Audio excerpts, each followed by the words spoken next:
ఎట్టకేలకు ముంబై దాడుల సూత్రధారి తహవూర్ రానాను భారత్కు తీసుకొస్తున్నారు. దేశవ్యాప్తంగా సంచలనం రేకెత్తించిన ముంబై నవంబర్ 26 దాడుల సూత్రధారి అయిన తహవూర్ రానాను తిహార్ జైలు తీసుకెళ్లే అవకాశాలున్నాయి. 2008 నవంబర్ 26న జరిగిన మారణ హోమంలో 18 మంది భద్రతా సిబ్బంది సహా 166 మంది ప్రాణాలు కోల్పోయారు.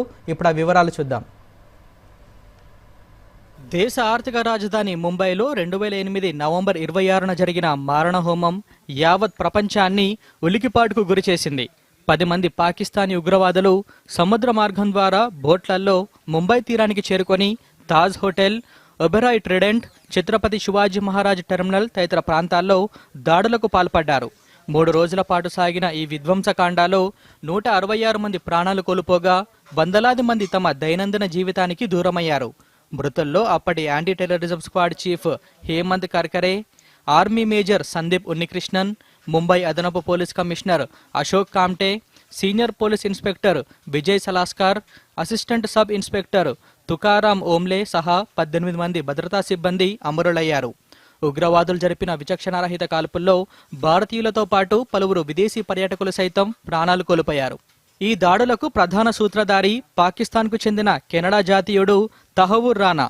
ఉగ్రవాద కార్యకలాపాల్లో పాల్గొన్నాడన్న ఆరోపణలపై తహవూర్ రానా 2019లో అరెస్ట్ అయ్యారు. ముంబై దాడులు జరిగిన ఏడాది తర్వాత 2009 అక్టోబర్లో రానా అమెరికా దర్యాప్తు సంస్థ FBI చేతికి చిక్కి లాస్ ఏంజల్స్లోని మెట్రోపాలిటన్ డిటెన్షన్ సెంటర్లో నిర్బంధంలో ఉన్నాడు. అమెరికా జైల్లో శిక్ష అనుభవిస్తున్న అతడిని ఇప్పుడు భారత్కు తీసుకువస్తున్నారు. అమెరికా తనను భారత్కు అప్పగించకుండా నిరోధించేందుకు అందుబాటులో ఉన్న అన్ని న్యాయ మార్గాలను రానా వినియోగించుకున్నాడు. చివరగా తన అప్పగింతను ఆపాలని అమెరికా సుప్రీంకోర్టును ఆశ్రయించిన ఉన్నత న్యాయస్థానం తిరస్కరించింది. ఈ క్రమంలో రానాను భారత్కు తీసుకువచ్చేందుకు తీవ్రంగా ప్రయత్నించింది. అమెరికా సుప్రీంకోర్టు నిర్ణయంతో ఎట్టకేలకు 16 ఏళ్ల నిరీక్షణకు తెరపడింది. తహవూర్ రానాను తరలిస్తున్న విమానం మరి కాసేపట్లో భారత్కు రానుంది. ఇక్కడికి వచ్చాక అతడిని NIA అధికారికంగా అరెస్ట్ చేసి తిహార్ జైలుకు తరలించనున్నట్లు సమాచారం. జైలు నంబర్ 2లో అతడిని ఉంచనున్నారు. ఈ నేపథ్యంలో కేంద్ర ప్రభుత్వం కీలక నిర్ణయం తీసుకుంది.